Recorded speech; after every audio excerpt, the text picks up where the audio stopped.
सुनो, मैं तुम्हें समाज से भागने को नहीं कह रहा हूँ। मैं तुम्हें लोगों से नफरत करना भी नहीं सिखा रहा हूँ। मैं तुम्हें केवल अपने पास लौटने की बात कर रहा हूँ, क्योंकि जो व्यक्ति हर समय दूसरों के बीच खोया रहता है वह धीरे धीरे खुद से दूर हो जाता है, और जो खुद से दूर हो गया वह जीवन में आगे कैसे बढ़ेगा। अकेले रहो, इस वाक्य को गलत मत समझ लेना।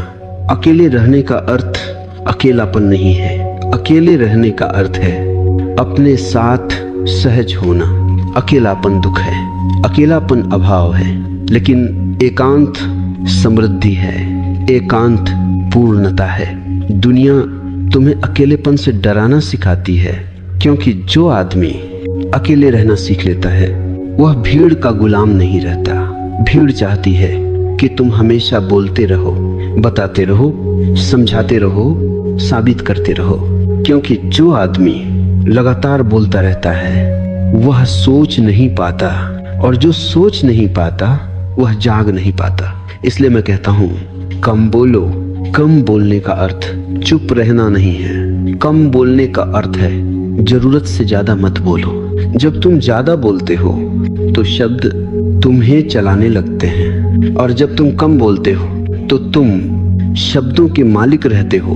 ध्यान से देखो, जिस आदमी को हर बात पर कुछ कहना है वह भीतर से अशांत है। शांत आदमी अपनी उपस्थिति से बोलता है, अशांत आदमी अपने शब्दों से शोर करता है।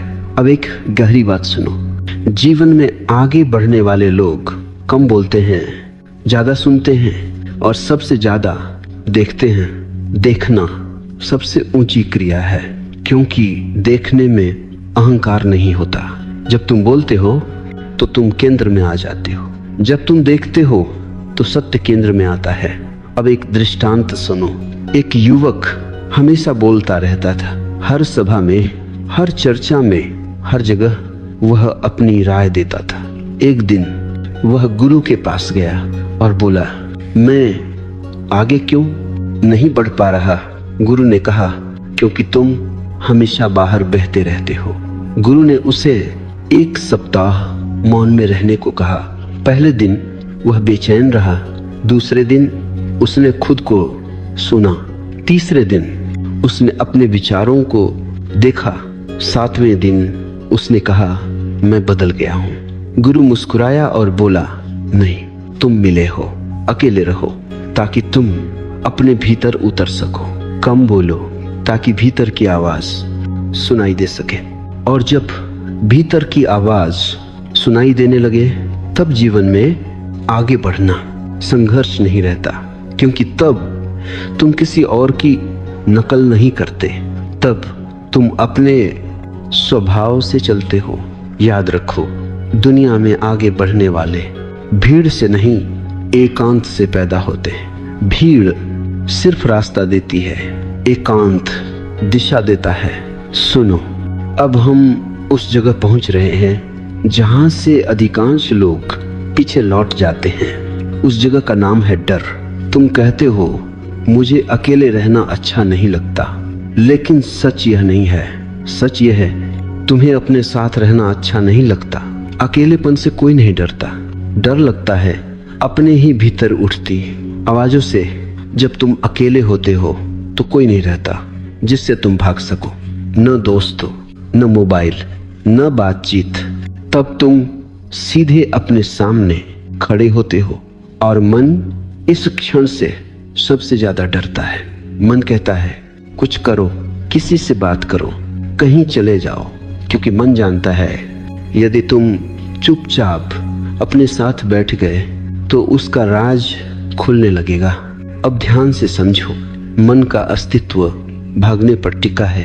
वह कभी भविष्य में भागता है, कभी स्मृतियों में, कभी लोगों में। अकेलापन मन के लिए सबसे बड़ा खतरा है, क्योंकि अकेलेपन में मन को कोई सहारा नहीं मिलता।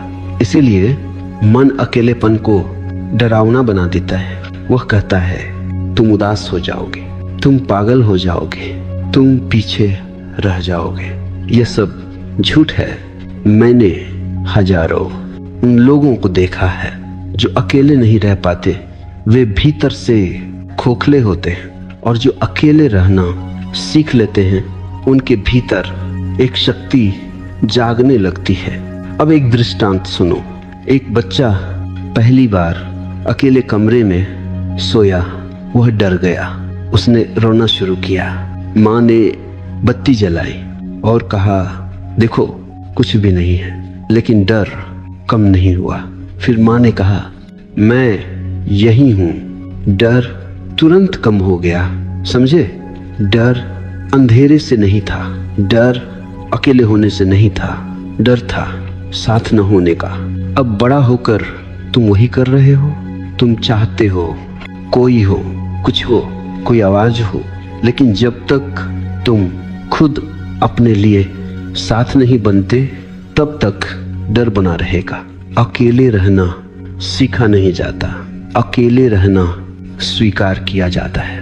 पहले पहले असहजता होगी, मन बेचैन होगा, शरीर हिलेगा, लेकिन यदि तुम भागे नहीं तो एक दिन एक चमत्कार घटेगा, अकेलापन बदल जाएगा एकांत में। और एकांत सबसे बड़ा शिक्षक है। एकांत में तुम देखोगे तुम्हारे विचार तुम नहीं हो। एकांत में तुम देखोगे तुम्हारी भावनाएं आती जाती हैं, और एकांत में तुम पहली बार अपने केंद्र को महसूस करोगे।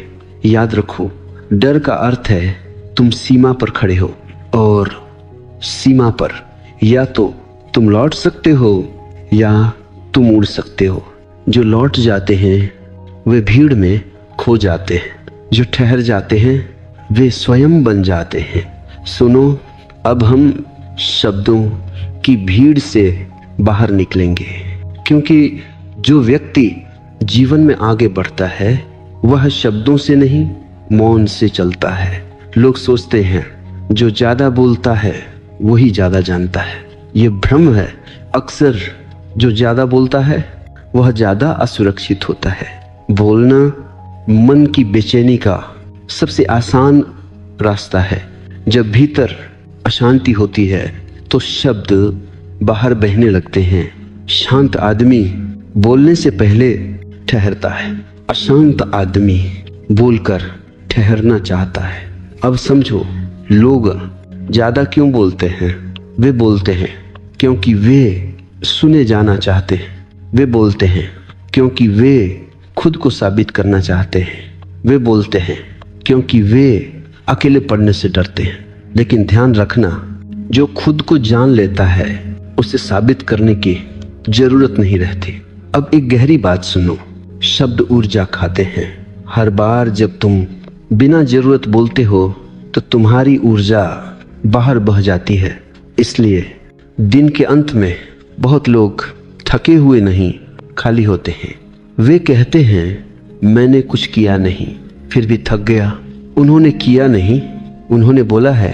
अब एक दृष्टांत सुनो। एक आदमी पूरा दिन शिकायत करता था। शाम को वह कहता मैं बहुत थक गया हूँ। गुरु ने कहा तुमने काम नहीं किया, तुमने शब्दों से खुद को निचोड़ लिया। अब समझो मौन क्या है। मौन बोलना बंद करना नहीं है। मौन अनावश्यक बोलना, छूट जाना है। मौन का अर्थ यह नहीं कि तुम कभी ना बोलो। मौन का अर्थ है जब बोलो तो पूरा बोलो। कम शब्द, सटीक शब्द, सच से निकले शब्द। ऐसे शब्द शोर नहीं बनते, वे संकेत बनते हैं। यही कारण है कि बुद्ध, महावीर, लाओत्से